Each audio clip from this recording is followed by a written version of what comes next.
उस कृपालु परमेश्वर के धन्य नाम की महिमा हो।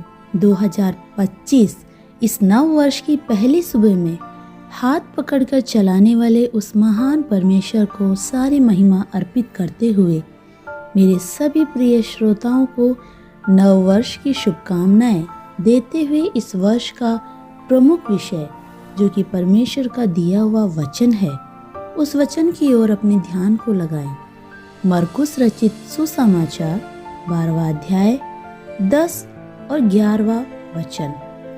क्या तुमने पवित्र शास्त्र में यह नहीं पढ़ा कि जिस पत्थर को राजमिस्त्रियों ने निकम्मा ठहराया था वही कोने का सिरा हो गया।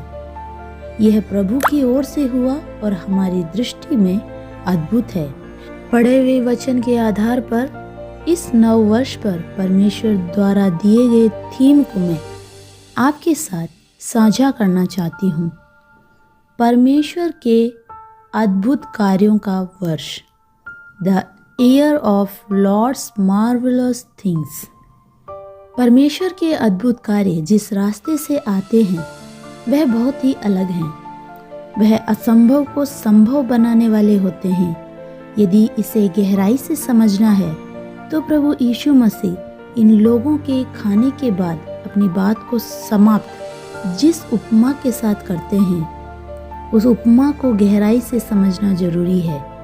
उस उपमा का सारांश यह है कि एक मनुष्य एक दाख की बारी को लगाता है और उसके चारों तरफ बाड़ा बांधता है और वहाँ एक गुंबद भी बनाता है, एक रस का कुंड भी बनाता है और उसे किसानों को सौंपकर परदेश चला जाता है। बहुत समय बीतने के पश्चात अपनी दाख की बारी का हाल पता करने के लिए वह अपने एक सेवक को वहाँ भेजता है और वह लोग उस सेवक को मार पीट कर भेज देते हैं। फिर वचन कहता है कि वह एक और दास को वहाँ पर भेजता है। पहले दास को उन्होंने मार पीट कर यदि भेजा तो दूसरे दास को उन्होंने सर पर चोट पहुंचाकर अपमानित करके भेज दिया। और जब तीसरे दास को उनके पास भेजा तो बिना किसी शर्म के उन्होंने उसे मार डाला। उसके पश्चात भी कई दासों को भेजा, लेकिन उनके साथ भी इन्होंने ऐसा ही किया। उन्हें मारा पीटा, अपमानित किया और बहुतों को मार डाला। और इस तरह के कार्य करने में उन्हें किसी प्रकार की कोई लज्जा शर्म नहीं थी। अंत में मालिक ने अपने इकलौते पुत्र को यह सोचकर उनके पास भेजा कि वह इसका आदर करेंगे, लेकिन इन किसानों ने कहा कि यही तो वारिस है और उसे मार डाला और दाख की बारी के बाहर फेंक दिया। यह छोटी सी उपमा पुराने नियम का एक सारांश है। परमेश्वर के दासों ने प्रवाचकों से, भविष्यवक्ताओं से इज़राइल के लोगों ने किस तरह का व्यवहार किया और अंत में उसने अपने पुत्र को, जो कि साक्षात यीशु मसीह है, उसने स्वर्ग की सारी महिमा को छोड़कर मनुष्य रूप धारण कर इस भूमि पर जन्म लिया, जिससे वह मनुष्यों को उस पिता का पुत्र या पुत्री बना सके। लेकिन उस पुत्र को भी उन्होंने नहीं छोड़ा, उसका अपमान किया, उसे दुख पहुंचाया, मुंह पर थूका, शरीर और मन दोनों पर चोट पहुंचाई और वारिस को हमेशा के लिए मार डाला।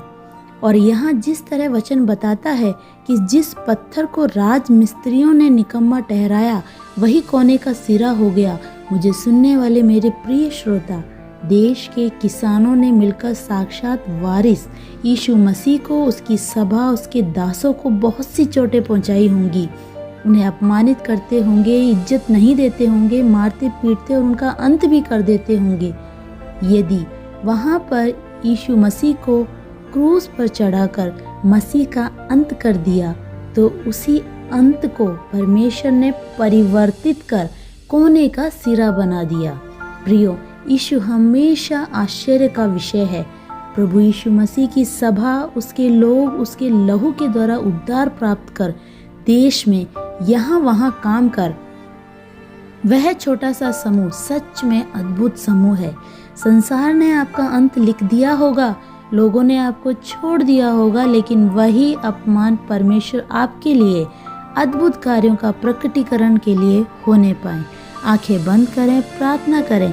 पवित्र पिता, इस वचन के सुने जाने से अपने लोगों को परमेश्वर आप अनुग्रहित करें। इस वर्ष के अपमान, निंदा, चोट, उपद्रव जो लोग और वह शैतान आपके लोगों को देने वाला है, प्रभु आपके द्वारा अद्भुत संलिप्तता द्वारा परमेश्वर के कार्यों के प्रकटीकरण का कारण होने पाए। यह वर्ष परमेश्वर के आश्चर्य कर्म का एक वर्ष होने पाए। परमेश्वर के महान नाम में आमीन। Have a blessed day.